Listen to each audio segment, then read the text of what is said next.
I'm making a game in 24 hours, starting now. First on the chopping block is making an actual plan. What was the plan then, genius? Huh? So I don't just run around like a headless chicken. You don't know. You know why you don't know? Huh? And add yet another game to the abandoned projects list.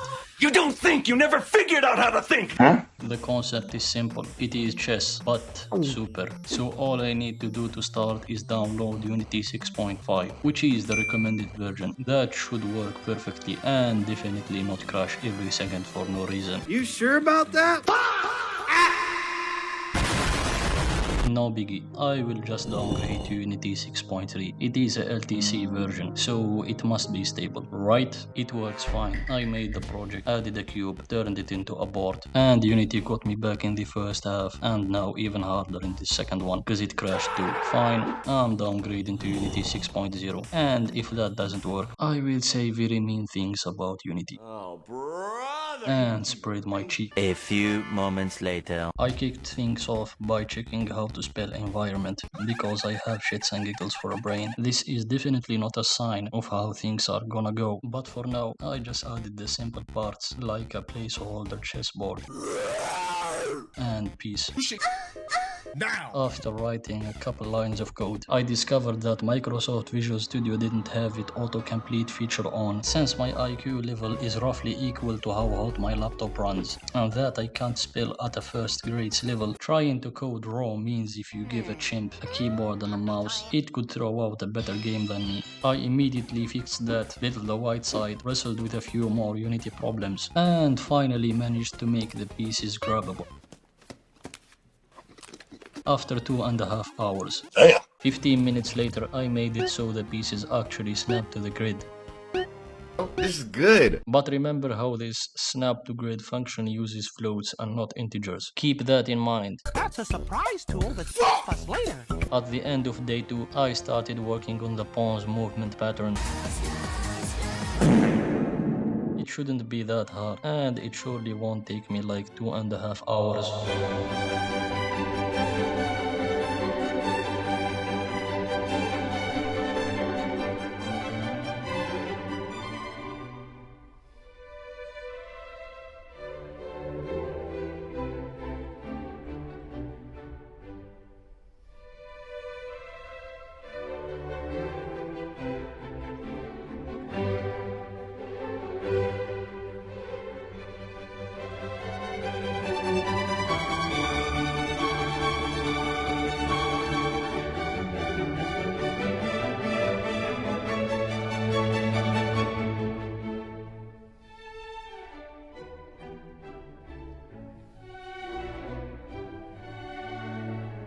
So it took me 2.5 hours, 6 hours in total into this challenge, just to have less than a functional pawn. And if you're asking what about en passant or pawn upgrades, no, because I will add those later. Moving on to the bishop, which just needs me to check if there are any pieces between it and its final position, then deciding if it can move to that square. Square up, or keep it square. This just needs a simple while loop. Oh no! Oh no! No, no! Not again with the crashes.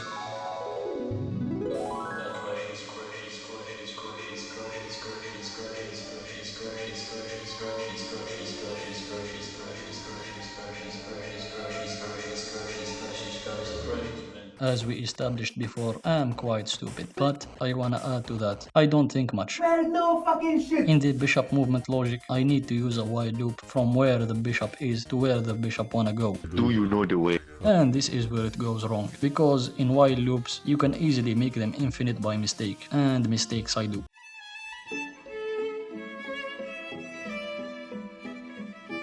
One more crash later, I decided the bishop was done, meaning I just ignore the bugs to start making the rook, which has the same movement logic, just broken into 2 functions for each axis. But the bugs here were so obvious, I actually had to fix them. Sometimes it just wouldn't move at all. Fuck you! No, no, no, no, no, no, no.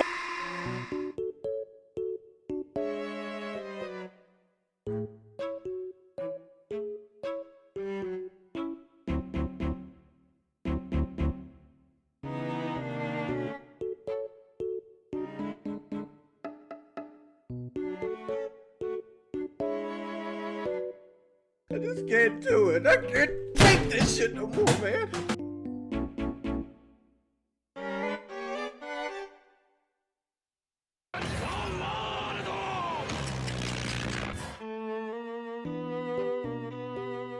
After surviving some crashes that weren't as bad as I thought, cause I didn't have much to lose in this scene, I finally got the rook to move up and down. Oh my god! And the bishop to not get stuck at the 9 hours and 15 minutes mark. Stupid. Ending day 3. Since day 4 is just boring math and if statements, I will skip explaining the queen since her movements are literally just bishop with the rook, and the same for the knight. It is just hard coded and based on a pattern many of Instagram users love for some reason. Agentito. FBI. Next, I modeled the board and proceeded to make custom models for each piece. I've written a script that automatically loads the correct model, color, and colliders for each individual piece on the board. Then came the 12th hour mark. What? No, alright. I know that sounds bad. Where I just completely dropped the ball. It started with small problems, like piece movements breaking completely out of nowhere. Can't move it anymore. Mauricio. Why? Because I added a board rotation function. Whoa. This is worthless. But the damn thing wasn't even about movement. It was just a turn handling, cock-sucking if statement to make sure each side could only grab their own pieces. So why? For the love of... In order to get my head cooled, I decided to fix that function.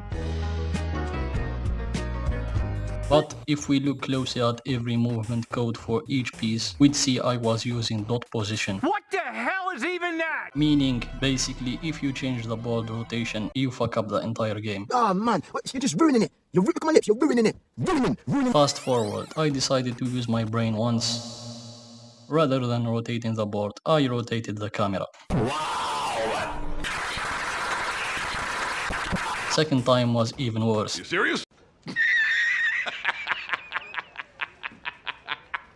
Eventually, it worked, but the piece movements were still broken.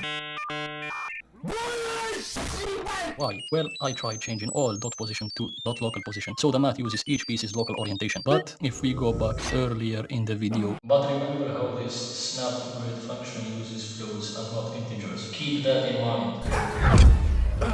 Basic question, is 1 and 1.0024 the same? No. And that is the problem. My script tried to see if integers equaled floats, which just breaks on the smallest of differences. See those fuckers over there?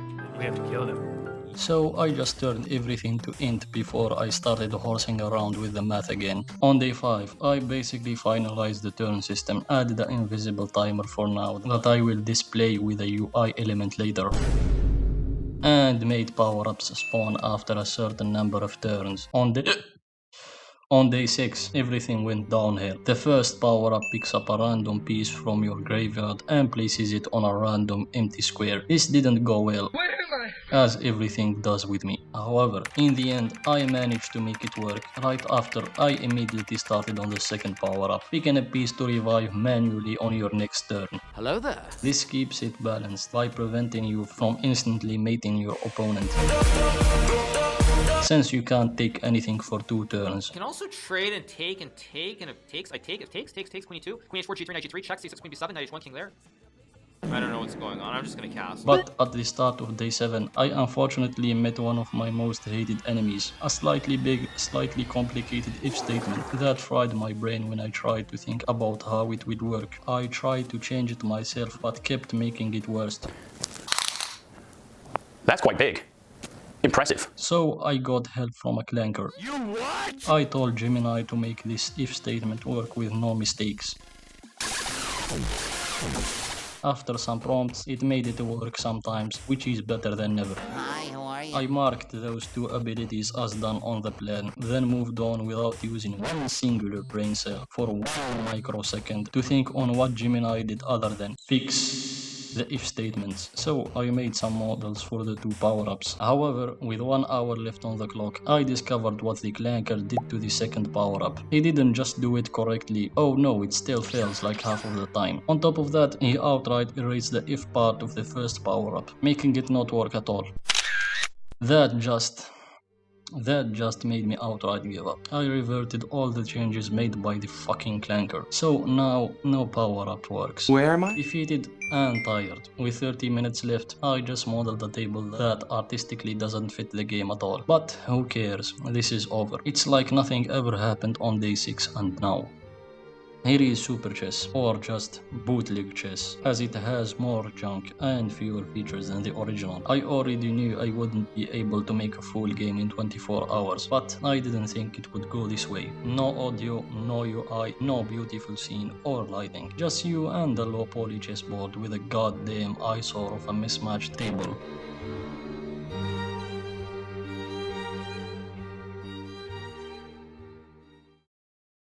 But I don't think I will stop here. I'm determined to at least finish this game, so subscribe to see that and like if you enjoy this. I will 100% redo this challenge in the future and make sure to separate if statements so they are easier to understand. I mean, I can't just stop on a loss.